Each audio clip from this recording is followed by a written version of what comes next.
ശത്രുപക്ഷത്ത് അത് വലിയ നാണക്കേടും അപമാനവും ഉണ്ടാക്കി. 3000-ഓളം ആളുകളെ പങ്കെടുപ്പിച്ചുകൊണ്ട് ബദറിലെ പരാജയത്തിന് പകരം വീട്ടാനുള്ള തീരുമാനത്തിലായിരുന്നു മക്കയിലെ മുശ്രിക്കുകൾ. അബൂ സുഫിയാന്റെ നേതൃത്വത്തിലുള്ള വലിയൊരു സംഘമാണ് ഹിജ്റ വർഷം 3 ശവ്വാൽ മാസത്തിൽ ഉഹദിലേക്ക് കടന്നു വന്നത്.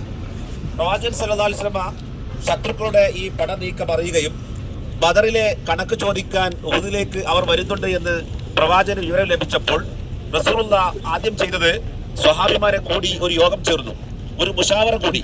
കൂടിയാലോചന എന്നത് ഇസ്ലാമിക സംസ്കാരത്തിന്റെ ഭാഗമാണ് എന്ന് റസൂലുള്ളാഹി ആ ചര്യയിലൂടെ അവർക്ക് പഠിപ്പിച്ചു കൊടുക്കുകയാണ്. പ്രവാചകൻ കൂടിയാലോചിച്ചു, നമ്മൾ എന്ത് ചെയ്യണം?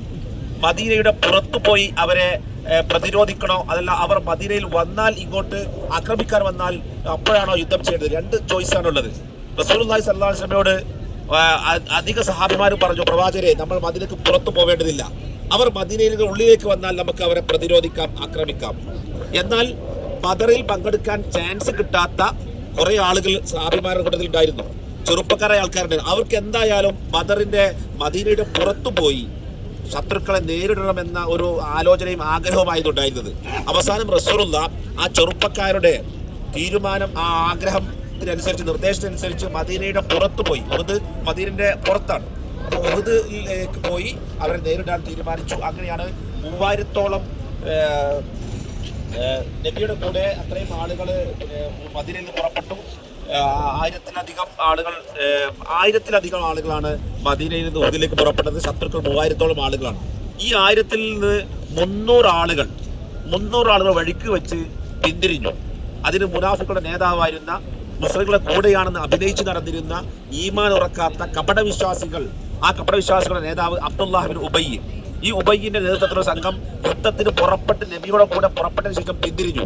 അവർ പറയാനുള്ള കാരണം, മുഹമ്മദ് നബി എന്തു ചെയ്തു? ഞങ്ങളുടെ അഭിപ്രായം മാനിച്ചില്ല, മുതിർന്നവരുടെ അഭിപ്രായം മാനിച്ചില്ല. മദീനയുടെ പുറത്തു പോയി അവർ യുദ്ധം ചെയ്യാൻ തീരുമാനിച്ചു. ഞങ്ങൾ മദീനയുടെ ഉള്ളിൽ നിന്ന് യുദ്ധം ചെയ്യാനാണ് ഞങ്ങൾ ആഗ്രഹം പറഞ്ഞത് എന്ന കാരണം പറഞ്ഞുകൊണ്ട് ഭീതിയോടെ അവർ പിന്തിരിയുകയായിരുന്നു. അവരെക്കുറിച്ച് പിന്നീടാണ് റസൂലുള്ളാഹിക്ക് വിവരം ലഭിക്കുന്നത്. ഇവരൊക്കെ ആരാണ്? മുനാഫിക്കുകളാണ്. അങ്ങനെ 700 ആളായി മുസ്ലിം സൈന്യം ചുരുങ്ങി. അപ്പുറത്ത് 3000 ആളുകൾ. റസൂലുള്ളാഹി സ്വല്ലല്ലാഹു അലൈഹി വസല്ലമ യുദ്ധത്തിന് വേണ്ട എല്ലാ തയ്യാറെടുപ്പും നടത്തി.